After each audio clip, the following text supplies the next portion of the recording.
Hey there, folks. Welcome to Spectrum Pulse. We talk about music, movies, art, and culture. And man, it has been a long day. I drive up all the way from Atlanta to Lexington, trying to get myself a little bit established here in the new condo that I'm going through on Airbnb. Also, it was raining, it was storming all the way out, the traffic was absolutely murderous. Listened to a bunch of albums though, pretty happy with that, and oh yeah, this is Billboard Breakdown.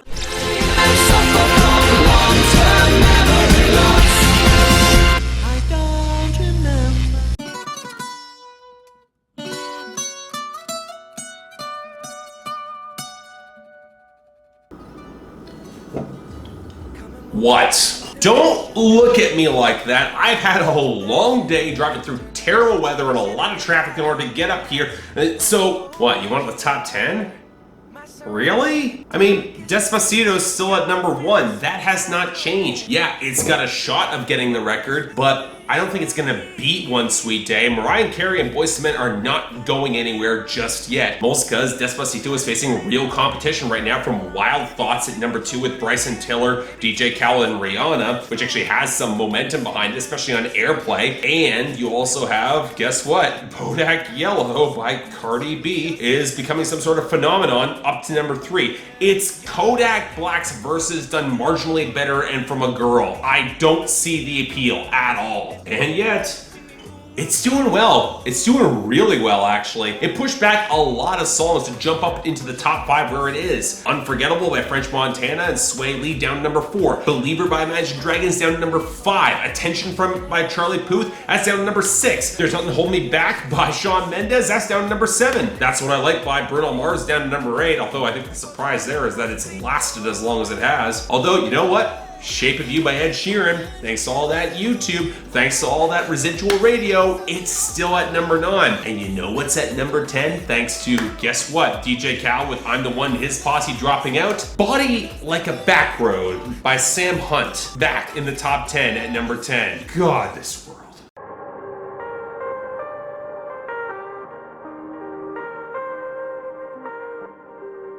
Okay, for our losers, not entirely surprising right now. We had Issues by Julia Michaels that's dropped out. I'm actually kind of okay with that. I never liked that song. What's a lot more interesting is Down by Fifth Harmony dropping out along with the Gucci Mane feature. That album is dropping in a few days. You would think that that single would have a little bit more traction coming up on the radio. Now, as for our losers, we've got a couple different occurrences that are going on right now. In that particular case, we have country going through its regular rotation with Do I Make You Wanna by Billy Currington dropping down to 62, and thankfully Flatliner by Cole Swindle featuring Dierks Bentley down to 74. Then we've got Patty Cake by Kodak Black off its debut down to 86, and for good riddance there. That song is just not good at all. But what's interesting there is we've got Reminder by The Weeknd down to 76. Really, that song has just been struggling all around. And finally, we got 2 songs that look to be on their way out, but for different reasons. We've got Privacy by Chris Brown down to 91, and good riddance, that song is freaking terrible. But we also have To You by David Guetta featuring Justin Bieber down to 64. I gotta admit, that's dropping out prematurely. I'm not really a fan of the song, but at the same time, you would expect with those two, with their particular star power, especially given Justin Bieber has been dominating the number 1 for so long, you think it would have lasted a little bit longer than it has. But hey, it looks like it's dropping out faster than I expected. Go figure.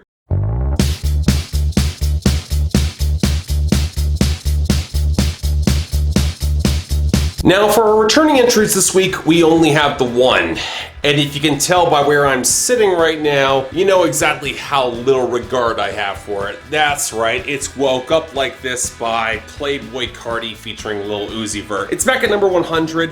I can only hope it's not gonna do well. But at the same time, I'm not entirely in fan of a bunch of our new arrivals either. Man, number 29, we have Pink with What About Us. It's not a bad song, but she can do better. It's only really here because it is the lead-off single for a Pink returning song. And again, I prefer her having success in comparison with most modern pop stars, but still she could do better. At the flip side though, we have Versace on the Floor by Bruno Mars, which I actually quite like. In terms of a sort of pop pop song. It's the best track from 24 Karat Magic. I hope it does well. It's up to number 33. I'm not sure it's going to do as well as That's What I Like, but I hope it becomes a hit, at least before the end of 2017. And then we have songs like the Suicide Hotline song from Logic featuring Alessia Cara and Khalid at 37. It's there because of the video. I don't honestly have a problem with it. I like the song more than I otherwise don't, even with how corny it is. What I don't like, though, is that TK song called The Race up to 52. Come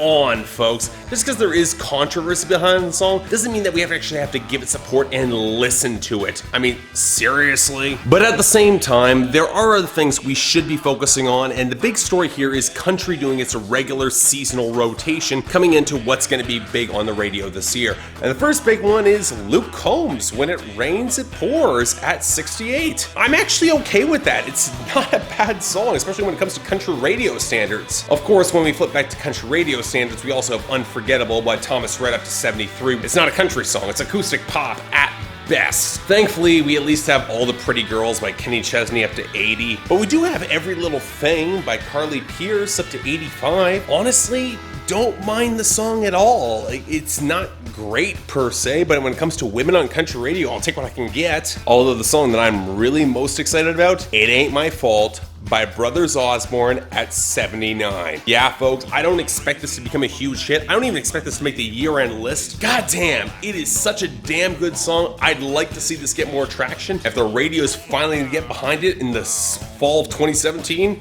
I'll take what I can get. Pour it on ice, mix it on up and get you feeling right. I can get you buzzed, I can get you smiling, I can make you feel like you're sitting on an island. I can make it fruity, or I can make it strong. All you gotta do is tell me what you want. Put it to your lips, take a little sip, and tell me what you think. Yeah, I can fix a drink. You know, I actually used to think this guy has some sort of potential. And for those of you who don't know who this guy is, don't really blame you. His name's Chris Janson. He was responsible in 2015 for that Buy You a Boat song. I actually didn't hate that song, mostly because it had a little bit more meat in the guitars, a little bit more sizzle there. This song does not, mostly because he's like, you know what, the world's in the crapper, so let's me make you some sort of drink. It's such standard basic bro country cliche that it doesn't even bother to realize the fact that, you know what, as much as I don't want to admit it, the market actually is doing well right now. People might say the news looks all the same, but frankly in 2017 the news has been radically different than what most people would otherwise expect. This song just feels lazy in all sense of the word. As much as it wants to endorse modern or even old school country, it just doesn't do that. Frankly, Buy You a Boat was better. This just feels like it's a cash grab, and frankly, Chris Janson, I heard your other stuff. You can do better than this. I could use a love song that takes me back just like that when it comes on to a time when I wouldn't roll my eyes at a guy and a girl, make it work in a world that for me so far just seemed to go so wrong. Yeah, I could use a love song. Okay, look, I was really hard on Maren Morris's debut album, Hero, mostly because I was disappointed by it. I know that she can do better. She's got a great voice. She has real talent here. And yet I will say this is one of the better songs, even if I didn't quite realize it back a year ago from now. One thing that I like about the song is how wistful and worn down it plays the love songs. That she's just disillusioned and tired with the whole idea of love songs, and that she wishes that she can get some sort of renewed inspiration behind it. I can get behind that, especially when she directly refers back to music having that power. And I will admit the video is kind of cute enough to elevate it, even beyond some of the obviously synthetic percussion that, yes, does get under my nerves. But at the same time, this isn't bad. I actually don't mind this. I'll take it. Stayed down till I came up with my niggas. Right or wrong, forever right, you know what's up with me, nigga. Never change on my gang, yeah, I'm stuck with my niggas. When Untouchable, come running money up with me, nigga. When everything stayed down till I came up with my niggas. Right or wrong, forever right, you know what's up with me, nigga. Never change on my gang, yeah, I'm stuck with my niggas. When Untouchable, come running money up with me, nigga. Yeah. Okay, honestly at this point, I have heard so many of these songs from folks who are just getting out of prison and they just want to brag about all they have right now and where they came from and now where they're going to be all that much further going forward. I've heard so many of them, I'm just tired of it, especially when they're paired with pretty bare bones trap instrumentation and delivery that shows they aren't that great of rappers in the first place. That being said, this guy, despite his name, YoungBoy Never Broke Again, oh my gosh. I don't think he's a bad rapper per se. He's not exactly on beat, but he's closer than Kodak Black is at least. And honestly, I kind of like some of the production behind him. He's got a little bit more of the hollowness and some of the synth. I don't mind there. And in terms of bars, in terms of actually staying on topic, yeah, it's basic, but it's not bad at least. I prefer this over, again, what I hear from Kodak Black. I don't know. I'm not going to say this is anything I'm going to remember per se. I don't exactly think this is a good hip-hop song, but again, I have heard so much worse over the past couple of months. I can tolerate this. I'll admit that. Baby, come give me something, oh. Baby, come give me something, oh. Cause I can't stop loving, since I got a taste of your love. Baby, come give me something, oh. Look, at this point, I just don't get Wiz Khalifa's appeal. If you listen to this song, he's not structuring bars in a way that's remotely interesting. He's not saying anything that we haven't heard so many times before in any number of rap, hip-hop love songs. Even by that standard, it's not all that interesting or descriptive or anything, again, we haven't heard before. I'd like to say the song is more Ty Dolla Sign's. He has the hook, he has one of the verses, but at the same time, it's not like he's saying anything all that distinct either. I don't get this. Wiz Khalifa is supposed to be some sort of weed rapper, right? I think that was always the public stigma that it was always associated with his bars, but he only mentions it on the third verse, and he also includes that along with mentioning all these guys were around her since she was a teenager. Maybe that's not the sort of thing you want to include in your hip-hop love song, just the sort of reference not quite appropriate? Just saying. In the meantime, this is pretty mediocre. I think everybody who ever heard this is gonna forget it. Next. So God made girls like you, make guys like me. Wanna reach for the brightest star, set it on a ring, put it on your hand, grab a piece of land and raise a few more girls like you.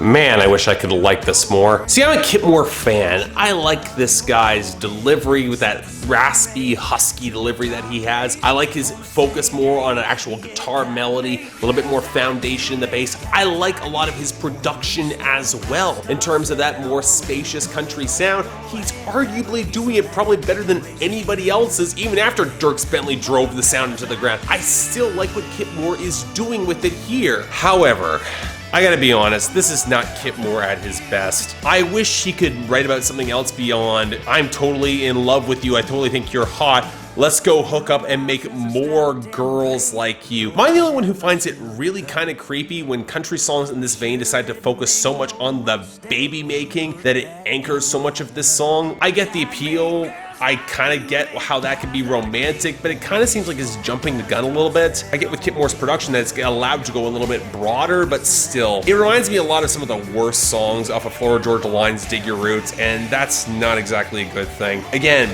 I wish I could like this more. I like Kip Moore. I like a lot of his style. I'm interested in that next album, but again, he can do better than this. I found peace in your vibes. Can't show me there's no point in trying.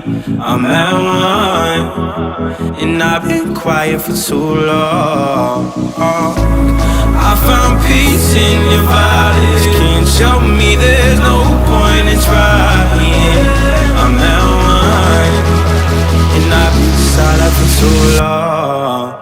Okay, I'll admit, there are elements of the song that I actually really kind of like. I will say that Khalid is probably stepping into the Aloe Black mold of being really damn good on these sorts of hooks remarkably well. He's got that sort of texture and soulfulness to his voice that can back up writing that might not always get there. And yet honestly, I think the writing does mostly get there. I like how he's focusing on the relationship that's not quite working, but he finds the elements that are worth fighting for within it, even despite that. That actually has some potency to it. And you know what? I wish while his delivery could be a little bit more passionate, it kind of fits the reserved, understated state of the song. However, what I don't like comes into a lot of what Marshmello is doing on the production. I'm sorry, that drop is so freaking basic. What is it, like 2-3 notes for your entire drop? Seriously? Like, I get it, you're trying to do something that's gonna be a little bit different, and overall the production on the song is not bad, but the drop here feels so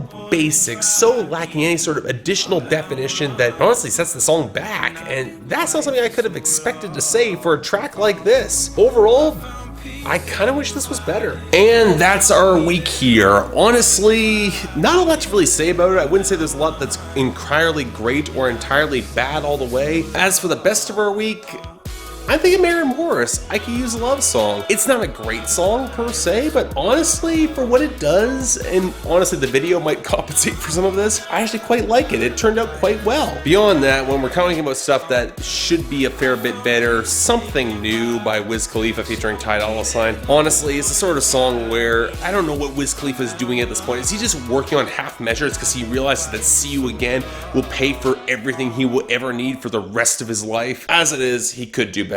But from where we go from there, I'm not sure. Kesha didn't really show up on the Hot 100 this week, much to my disappointment, but hey, you never know what's going to happen down the road. So until then, I'm Mark, you're watching Spectrum Pulse, and I'll see you next time.